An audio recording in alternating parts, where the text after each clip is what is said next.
ഇന്ന് പല ഇൻസ്റ്റിറ്റ്യൂഷൻസും digital marketing പഠിപ്പിക്കുന്നുണ്ട്. അപ്പം നമ്മളൊരു ഡിജിറ്റൽ മാർക്കറ്റിംഗ് ഇൻസ്റ്റിറ്റ്യൂഷൻ നമ്മൾ തിരഞ്ഞെടുക്കണമെങ്കിൽ നമ്മൾ എന്തൊക്കെ കാര്യങ്ങൾ നോക്കണം? AI എന്ന് പറയണത് അല്ലെങ്കിൽ ആർട്ടിഫിഷ്യൽ ഇൻ്റലിജൻസ് ഡിജിറ്റൽ മാർക്കറ്റിംഗിൽ ഒരു ഗെയിം ചേഞ്ചറാണ്. നമ്മളെ ഒരിക്കലും AI റീപ്ലേസ് ചെയ്യില്ല. നമ്മൾ വേണം എന്ത് ചെയ്യാൻ വേണ്ടിയിട്ട്? AI-നെ റീപ്ലേസ് ചെയ്യാൻ വേണ്ടിയിട്ട്. ഇന്നത്തെ കാലത്ത് ഒരുവിധം കമ്പനീസൊക്കെ അഡോപ്റ്റ് ചെയ്യുന്ന ഒരു വേ ഓഫ് മാർക്കറ്റിംഗ് ആണ് ഡിജിറ്റൽ മാർക്കറ്റിംഗ് എന്ന് പറയുന്നത്. സോ എന്താണ് ഡിജിറ്റൽ മാർക്കറ്റിംഗ്? ഇന്നുള്ളതൊരു ഡിജിറ്റലൈസേഷൻ എറയാണ്.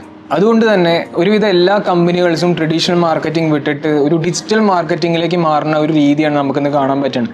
അതുകൊണ്ട് തന്നെ ഡിജിറ്റൽ മാർക്കറ്റിംഗ് എന്ന് പറഞ്ഞിട്ടുണ്ടെങ്കിൽ ഡിജിറ്റൽ പ്ലാറ്റ്ഫോംസ് ആയിട്ടുള്ള വെബ്സൈറ്റ്സ്, അതേപോലെ തന്നെ സെർച്ച് എൻജിൻസ് എല്ലാം യൂസ് ചെയ്തിട്ട് ഒരു കമ്പനി അവരുടെ പ്രൊഡക്റ്റും സർവീസും എല്ലാം പ്രൊമോട്ട് ചെയ്യുന്ന ഒരു രീതിയാണ് നമ്മൾ ഡിജിറ്റൽ മാർക്കറ്റിംഗ് എന്ന് പറയുന്നത്. അപ്പോൾ നമ്മൾ ഫ്യൂച്ചറിസ്റ്റിക് ആയിട്ട് ചിന്തിക്കുമ്പോൾ ഡിജിറ്റൽ മാർക്കറ്റിംഗിൻ്റെ ഓപ്പർച്യൂണിറ്റീസ് എന്തൊക്കെയാണ്?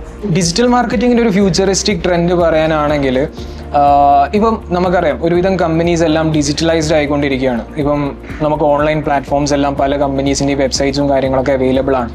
അപ്പം ഏറ്റവും വലിയൊരു ഓപ്പർച്യൂണിറ്റി അല്ലെങ്കിൽ ഒരു ട്രെൻഡ് എന്ന് പറയുന്നത് എന്താ വെച്ചാൽ നമുക്കൊരു വൈഡ് റേഞ്ച് ഓഫ് കസ്റ്റമേഴ്സിൻ്റെ അടുത്തേക്ക് പെട്ടെന്ന് ആ ഒരു പ്രൊഡക്റ്റിനെ കുറിച്ചിട്ടോ അല്ലെങ്കിൽ ആ ബ്രാൻഡിനെ കുറിച്ചിട്ടോ ഒരു അവെയർനെസ് നമുക്ക് എത്തിക്കാൻ പറ്റും.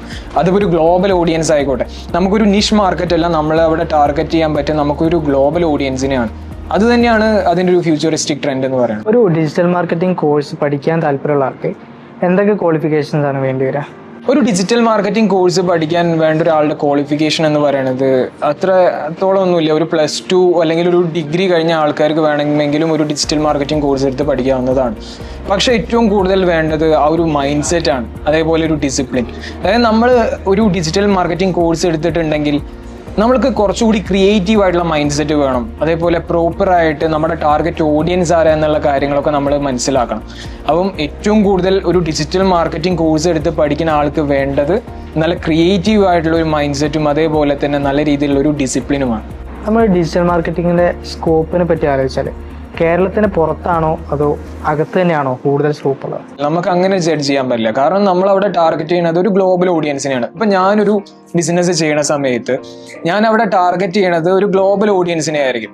അവിടെ ഞാൻ എൻ്റെ ബ്രാൻഡ് പ്രൊമോട്ട് ചെയ്യുക ഗ്ലോബൽ ഓഡിയൻസിന് വേണ്ടിയിട്ടാണ്, ഒരിക്കലും ഒരു നിഷ് മാർക്കറ്റിന് വേണ്ടിയിട്ടല്ല. അപ്പം അങ്ങനെ ചോദിക്കുകയാണെന്ന് വെച്ചാൽ രണ്ട് തരത്തിലും നമുക്ക് പറയാൻ പറ്റും. ബേസിക്കലി ഡിജിറ്റൽ മാർക്കറ്റിങ്ങിന് ഒരു വൈഡർ സ്കോപ്പാണ് മാർക്കറ്റിലുള്ളത്. ഇന്നത്തെ കാലത്ത് ഒരുപാട് പേര് ഇൻസ്റ്റഗ്രാം വഴി ബിസിനസ് സ്റ്റാർട്ട് ചെയ്യാൻ വേണ്ടി ആലോചിക്കുന്നവരാണ്. അപ്പോൾ എങ്ങനെ നമ്മുടെ കയ്യിലുള്ള ഒരു ചെറിയ പേജ് ഒരു ബിഗ് ബ്രാൻഡാക്കി മാറ്റാൻ പറ്റും? That's very interesting question. അതായത് ഒരു വലിയ ബ്രാൻഡ് ആക്കി എടുക്കാൻ വേണ്ടിയിട്ട് നമ്മൾ അവിടെ പല കാര്യങ്ങൾ ചെയ്യേണ്ടി വരും. ഒന്നാമത്തെ കാര്യം എന്ന് പറയുന്നത് നമ്മളവിടെ പ്രോപ്പർ ആയിട്ടുള്ള സ്ട്രാറ്റജീസ് മുമ്പോട്ട് വയ്ക്കുക. അതായത് ബാക്കിയുള്ള ഇതേപോലെ തന്നെ നമുക്ക് കോമ്പറ്റീറ്റേഴ്സ് ഉണ്ടാവും. അപ്പോൾ ഈ കോമ്പറ്റീറ്റേഴ്സിൽ നിന്ന് നമ്മൾക്ക് വേണ്ട സ്ട്രാറ്റജീസ് എന്തൊക്കെയാണെന്നുള്ള കാര്യങ്ങൾ നോക്കിയിട്ട് നമ്മൾ നല്ല രീതിയിൽ അത് മുമ്പോട്ട് വയ്ക്കുക. രണ്ടാമത്തത് ഏറ്റവും ഇമ്പോർട്ടൻ്റ് ആയിട്ട് വേണ്ട ഒരു സംഭവമാണ് കൺസിസ്റ്റൻസി എന്ന് പറയുന്നത്. നമ്മൾ വെറുതെ ഒരു പേജ് തുടങ്ങിയിട്ട് കാര്യമില്ല, നമ്മൾ അതിൽ കൺസിസ്റ്റൻ്റ് ആയിട്ടുള്ള പോസ്റ്റും കാര്യങ്ങളും. ഞാനവിടെ പോസ്റ്റിൻ്റെ കാര്യം പറഞ്ഞു. പക്ഷെ അങ്ങനെ ഒരു പോസ്റ്റ് ഇടാന്ന് വെച്ചാൽ ഓഡിയൻസിനായിട്ട് കുറച്ചുകൂടി എൻഗേജിങ് ആവുന്ന രീതിയിലുള്ള പോസ്റ്റുകൾ വേണം നമ്മളവിടെ ഇടാൻ വേണ്ടിയിട്ട്. എന്നാൽ മാത്രമേ നമ്മൾക്ക് ആ ഒരു ചെറിയ പേജിനെ ഒരു വലിയ ബ്രാൻഡാക്കിയിട്ട് മാറ്റാൻ പറ്റൂ. ഇന്നത്തെ കാലത്ത് ഒരുപാട് പേര് നെഗറ്റിവിറ്റി അല്ലെങ്കിൽ ഒരു നെഗറ്റീവ് മാർക്കറ്റിങ്ങിലൂടെ റീച്ച് ആവുന്നതും സെലിബ്രിറ്റീസ് ആവുന്നതും നമ്മൾ ഒരുപാട് കണ്ടിട്ടുണ്ട്. അപ്പോൾ അങ്ങനെ ഒരു സാഹചര്യത്തിൽ ഈ ഒരു നെഗറ്റിവിറ്റി അല്ലെങ്കിൽ നെഗറ്റീവ് മാർക്കറ്റിംഗ് നമ്മുടെ ഒരു ബ്രാൻഡിനെ എങ്ങനെ ഇൻഫ്ലുവൻസ് ചെയ്യും? നെഗറ്റീവ് മാർക്കറ്റിംഗ് ഒരു ഡിജിറ്റൽ മാർക്കറ്റിംഗ് പ്ലാറ്റ്ഫോമിനെ നല്ല രീതിയിൽ തന്നെ ഇൻഫ്ലുവൻസ് ചെയ്യുന്നുണ്ട്. ഒന്നാമത്തെ കാര്യം നിങ്ങൾ പലപ്പോഴും കണ്ടിട്ടുണ്ടാവും, അതായത് ഇപ്പോൾ ഈ നെഗറ്റീവ് മാർക്കറ്റിംഗ് ആണ് കൂടുതൽ പോസിറ്റീവ് മാർക്കറ്റിങ്ങിനേക്കാളും കൂടുതൽ ഒരു ഇൻഫ്ലുവൻസ് ഉണ്ടാക്കുക ഓഡിയൻസിൻ്റെ ഇടയിൽ. അതെന്തുകൊണ്ടായിരിക്കും? എപ്പോഴെങ്കിലും ചിന്തിച്ചിട്ടുണ്ടോ? കാരണം ഇപ്പം ഞാനൊരു എക്സാമ്പിൾ വെച്ചിട്ട് പറഞ്ഞുതരാം. ഇപ്പം നമ്മളെല്ലാവരും ഈ റെഡ് ബുളിൻ്റെ കേസും അവരുടെ മുമ്പോട്ട് വെച്ച സ്ട്രാറ്റജീസും കാര്യങ്ങളൊക്കെ നമ്മൾ ട്രഡീഷണൽ മാർക്കറ്റിങ്ങിൽ പറയുന്നുണ്ട്. പക്ഷേ ഡിജിറ്റൽ മാർക്കറ്റിങ്ങിലേക്ക് കിടക്കുന്ന സമയത്ത് ഇപ്പം നമ്മൾ നമ്മുടെ മൊബൈൽ ഫോൺ എടുത്തിട്ട് സ്ക്രോൾ ചെയ്യുന്ന സമയത്ത് ഇപ്പം നമ്മൾ റീൽസ് ഇങ്ങനെ കാണുകയാണ്. റീൽസ് കാണുന്നതിൻ്റെ ഇടയിലൂടെ നമ്മളവിടെ കാണുകയാണ് ഒരു ക്രാക്ക് വന്ന പോലെ. ഒരു അഡ്വർടൈസ്മെൻറ്റ് എത്തിയ സമയത്ത് നമ്മളവിടെ കാണുകയാണ് ആ ഒരു അഡ്വർടൈസ്മെൻറ്റിൻ്റെ മേലെ ഒരു ചെറിയ ക്രാക്ക്. നമ്മൾ എന്തായാലും അത് നോട്ടീസ് ചെയ്യും അല്ലേ? അതെന്തുകൊണ്ടാണ്? അതും ഒരു നെഗറ്റീവ് മാർക്കറ്റിംഗ് ആണ്. ലൈക്ക് ഇതേപോലെ തന്നെ ഒരു ക്രാക്ക് അവർ മനഃപൂർവ്വം ആഡിൽ കൊണ്ടുവരുന്നതാ. എന്തിനു വേണ്ടിയിട്ട്? ലൈക്ക് നമ്മളെ പെട്ടെന്ന് ലൈക്ക് അതിലേക്ക് എത്തിക്കാൻ വേണ്ടിയിട്ട് അല്ലെങ്കിൽ അത് നോട്ടീസ് ചെയ്യാൻ വേണ്ടിയിട്ട്. അപ്പോൾ ഇതെല്ലാം നെഗറ്റീവ് മാർക്കറ്റിങ്ങിൻ്റെ ഒരു ഭാഗമാണ്. അത്രത്തോളം അത് ഇൻഫ്ലുവൻസ് ചെയ്യുന്നതും. നമ്മൾ AI is taking over the world എന്ന് കേട്ടിട്ടുണ്ട്. ഇന്നത്തെ കാലത്ത് ഏതൊരു ഫീൽഡ് നോക്കിക്കഴിഞ്ഞാലും AIയുടെ ഒരു ഇൻവേഷൻ നടന്നുകൊണ്ടിരിക്കുകയെന്ന് തന്നെ പറയാം. അപ്പോൾ ഏത് ഫീൽഡ് എടുത്ത് നോക്കിയാലും. സോ ഇങ്ങനൊരു സാഹചര്യത്തിൽ AIയുടെ ഇൻഫ്ലുവൻസ് നമ്മുടെ ഡിജിറ്റൽ മാർക്കറ്റിങ്ങിനെ എങ്ങനെ ബാധിക്കും? AI എന്ന് പറയുന്നത് അല്ലെങ്കിൽ ആർട്ടിഫിഷ്യൽ ഇൻ്റലിജൻസ് ഡിജിറ്റൽ മാർക്കറ്റിങ്ങിൽ ഒരു ഗെയിം ചേഞ്ചറാണ്. ഇപ്പം നമ്മൾ ഈവൻ ഒരു ഫോൺ എടുത്ത് നോക്കിയാൽ പോലും അതിൻ്റെ ക്യാമറ നോക്കിയാൽ അവിടെ നമുക്ക് ആർട്ടിഫിഷ്യൽ ഇൻ്റലിജൻസ് കാണാൻ പറ്റും. അപ്പോൾ എല്ലാം ഒരു ആർട്ടിഫിഷ്യൽ ഇൻ്റലിജൻസ് വെച്ചിട്ടാണ് ബിൽഡ് ചെയ്തിട്ടുള്ളത്.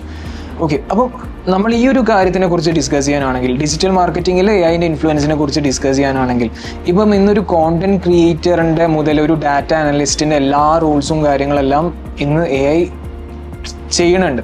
അപ്പം ഞാൻ പറയണത് എന്താ വെച്ചാൽ AIക്ക് അത്രത്തോളം ഡിജിറ്റൽ മാർക്കറ്റിങ്ങിൽ ഇൻഫ്ലുവൻസ് ഉണ്ട്. ഇപ്പം നമുക്ക് ഇന്നൊരു കോണ്ടന്റ് നമുക്ക് വേണമെങ്കിൽ നമ്മൾക്ക് ജസ്റ്റ് ChatGPT അല്ലെങ്കിൽ Gemini നമുക്ക് നോക്കിയാൽ മതി. അപ്പോൾ എല്ലാത്തിലും AIൻ്റെ നല്ല രീതിയിലുള്ള ഒരു ഇൻഫ്ലുവൻസ് ഉണ്ട്. ഇന്നത്തെ കാലത്ത് ഒരുപാട് ഡിജിറ്റൽ മാർക്കറ്റിംഗ് ഇൻസ്റ്റിറ്റ്യൂട്ട്സ് ഉണ്ട്. സോ ഒരുപാട് ഓപ്ഷൻസ് അവൈലബിൾ ആകുമ്പോൾ നമ്മൾ കൺഫ്യൂസ്ഡ് ആവാൻ ചാൻസ് ഇല്ലേ? അപ്പോൾ അങ്ങനൊരു സാഹചര്യത്തിൽ how do we choose the best one out of them? ഇന്ന് പല ഇൻസ്റ്റിറ്റ്യൂഷൻസും ഡിജിറ്റൽ മാർക്കറ്റിംഗ് പഠിപ്പിക്കുന്നുണ്ട്. അപ്പം നമ്മളൊരു ഡിജിറ്റൽ മാർക്കറ്റിംഗ് ഇൻസ്റ്റിറ്റ്യൂഷൻ നമ്മൾ തിരഞ്ഞെടുക്കണമെങ്കിൽ നമ്മൾ എന്തൊക്കെ കാര്യങ്ങൾ നോക്കണം? ഫസ്റ്റ് ഓഫ് ഓൾ നമ്മൾ മനസ്സിലാക്കേണ്ടത് അവിടെ കൂടുതൽ പ്രാക്ടിക്കൽ സെഷൻസ് ആണോ അവർ പറഞ്ഞു തരുന്നത്. കാരണം ഇന്നത്തെ കാലത്ത് വെറുതെ പേരിന് തന്നെ ആൾക്കാർ ഡിജിറ്റൽ മാർക്കറ്റിംഗ് എന്ന് പറഞ്ഞിട്ട് ആൾക്കാർ കോഴ്സും കാര്യങ്ങളൊക്കെ ഓഫർ ചെയ്യുന്നുണ്ട്. അപ്പോൾ നമ്മളൊരു ഇൻസ്റ്റിറ്റ്യൂഷനിലേക്ക് പോകുന്ന സമയത്ത് നമ്മൾ പ്രോപ്പറായിട്ട് അവരോട് ചോദിച്ച് മനസ്സിലാക്കുക, അവർ പ്രാക്ടിക്കൽ സെഷൻസ് തരുന്നുണ്ടോ, അവിടെ അതിനുള്ള ഫെസിലിറ്റീസും കാര്യങ്ങളൊക്കെ ഉണ്ടോ എന്നുള്ള കാര്യങ്ങൾ നമ്മൾ ചോദിച്ച് മനസ്സിലാക്കുക. പിന്നെ അവരുടെ സിലബസ് അപ്ഡേറ്റഡ് ആണോ? കാരണം പല ആൾക്കാരും പണ്ടത്തെ സിലബസ് വെച്ചിട്ടായിരിക്കും ക്ലാസ്സസും കാര്യങ്ങളൊക്കെ എടുക്കുന്നുണ്ടാവുക. അപ്പം ഡിജിറ്റൽ മാർക്കറ്റിംഗ് ഞാൻ നേരത്തെ പറഞ്ഞു AIയിൽ തന്നെ കുറേ ഇൻഫ്ലുവൻസും കാര്യങ്ങളൊക്കെ ഉണ്ട്. അപ്പോൾ അതുമായി റിലേറ്റ് ചെയ്തിട്ടുള്ള കാര്യങ്ങൾ അവരുടെ സിലബസിൽ അപ്ഡേറ്റഡ് ആണോ എന്നുള്ള കാര്യങ്ങളൊക്കെ നമ്മൾ നല്ല രീതിയിൽ ശ്രദ്ധിക്കണം. ഓക്കെ, ഇനി അവസാനമായ ഒരു ചോദ്യം കൂടി. എന്തായിരിക്കും ഡിജിറ്റൽ മാർക്കറ്റിങ്ങിൻ്റെ ഫ്യൂച്ചർ ട്രെൻഡ്സ് ആൻഡ് ഓപ്പർച്യൂണിറ്റീസ് എന്ന് പറയുന്നത്? ഡിജിറ്റൽ മാർക്കറ്റിംഗ് കോഴ്സിനെ കുറിച്ചിട്ട് അല്ലെങ്കിൽ അതിൻ്റെ AI ഇൻഫ്ലുവൻസിനെ കുറിച്ചിട്ടൊക്കെ നമ്മൾ നല്ല രീതിയിൽ പറഞ്ഞു. അതിനെക്കുറിച്ച് പറയാനാണെങ്കിൽ നമ്മൾ ഇപ്പം പലവരും പറയണത് കേട്ടിട്ടുണ്ടാവും, AI വന്നിട്ടുണ്ടെങ്കിൽ നമ്മളെ ജോബ് റീപ്ലേസ് ആവൂ, ലൈക്ക് പോകുമോ എന്നുള്ള കാര്യങ്ങൾ. നമ്മൾ ആക്ച്വലി AIനെ പഠിക്കുകയാണ് വേണ്ടത്. ഇപ്പം ഡിജിറ്റൽ മാർക്കറ്റിംഗ് പഠിക്കുകയാണെന്ന് വെച്ചാലും അതിൽ AI റിലേറ്റഡ് ആയിട്ടുള്ള കാര്യങ്ങൾ എടുത്തിട്ട് നമ്മൾ മെയിനായിട്ട് പഠിക്കുക. നമ്മളെ ഒരിക്കലും AI റീപ്ലേസ് ചെയ്യില്ല. നമ്മൾ വേണം എന്ത് ചെയ്യാൻ വേണ്ടിയിട്ട്? AIനെ റീപ്ലേസ് ചെയ്യാൻ വേണ്ടിയിട്ട്.